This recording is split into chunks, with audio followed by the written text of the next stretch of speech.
Shanti, my deep and heartfelt homage to Bhish Pitama of earthquake engineering. I used to fondly call him Bhish Pitama, to late Professor A.S. Arya. Thanks to Sinha sir and Bhandari sir for giving me opportunity to pay my humble tribute to Padam Shri Arya sir. Although no words and sentences are enough to talk about Professor Arya's contribution and his towering and pleasing personality, but in the capacity of Executive Director BMTPC and his association with me for last 20 years, I would like to articulate something.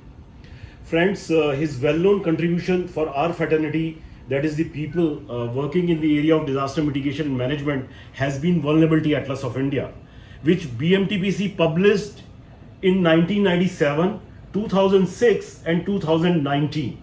All these three editions in a span of 25 years with three census data have been led, championed and prepared by Professor Arya as chairman and mentor.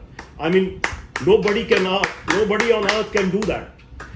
This document has won several recognitions at national and international levels, and in my career, the culmination of this wonderful document was when Honorable Prime Minister Shri Narendra Modi released digital version of Vulnerability Atlas of India on 2nd March 2019 in Vigyan Bhavan.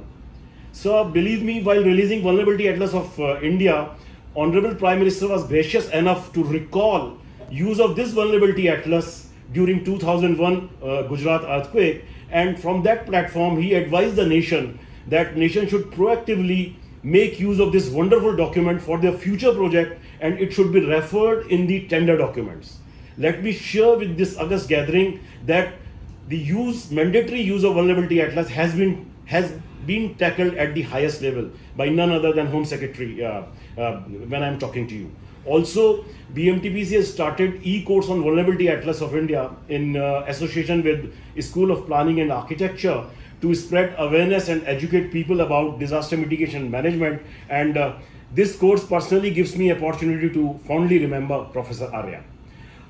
His landslide hazard zonation Atlas of India with reflections on some of the major landslides of India was published in 2003 along with Dr. Bhandari. Dr. Bhandari is also one of my mentor, and that atlas has been a milestone in fostering and promoting landslide studies and in capturing professional imagination to set in process the large scale landslide hazard zonation mapping in India.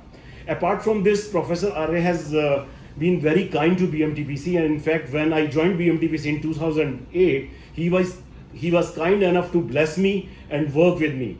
If I remember correctly, except BSDMA, he has his only office in BMTPC premises. There have been innumerable publications of BMTPC which were written by Professor Arya after every earthquake of 90s, whether it is 1991 Uttarkashi earthquake, 1993 Latur earthquake, 1997 Jabalpur, 1999 Chamoli. Professor Arya along with BMTPC wrote several manuals on damage assessment, repair and retrofitting, reconstruction of variety of buildings varying from low strength stone masonry, brick masonry and non-engineered construction. He also wrote with BMTPC commentary on earthquake resistant construction and wind cyclone resistant construction of houses in 1999. And when I joined in 2008, he persuaded me to bring out its latest editions based on latest code in 2010. So all those commentaries were rewritten in 2010 based on the latest code. That was really commendable, and a person like Professor Arya only could do it. I still remember he used to make sketches and give it to me for inclusion in those guidelines. Also, while working these guidelines, he suggested and prepared guidelines on improving flood resistance of houses in 2010, which was his tribute to the Kosi flood 2008. Although there are several other documents, but one of his contributions which I would like to tell you is which I remember very fondly, is guidelines on multi-hazard resistant construction for EWS housing. He specifically wrote to our secretary and insisted that while sanctioning projects for EWS housing, the government must consider multi-hazard, and suggested that he will write a document which will have checklists for multi-hazard construction with BMTPC.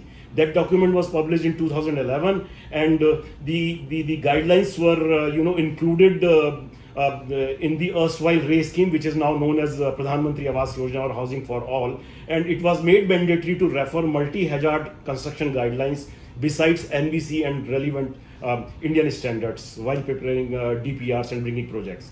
Also, I think Professor Sinha must be remembering that he single-handedly, along with Professor Sinha, persuaded me and Department of Earthquake Engineering Roorkee to organize training programs for engineers of Bihar. The entire training notes were published in form of a book, and that book is still being used as a useful resource for teaching engineers. There have been umpteen anecdotes because he was actively involved with me during his last days. There are umpteen anecdotes with Professor Arya, but for the paucity of time, I will share only one. He told me that age is just a number, and if you want to be forever young, keep your brain active. Since everything is connected with brain, and keep applying your brain will keep you young forever. With this, I stop here and pray to God for his peaceful abode with God Almighty. May his blessings be always with us, and may he guide us from heaven from time to time as he used to do during his stay on earth. Om Shanti. Thank you very much. Thank you so much, sir.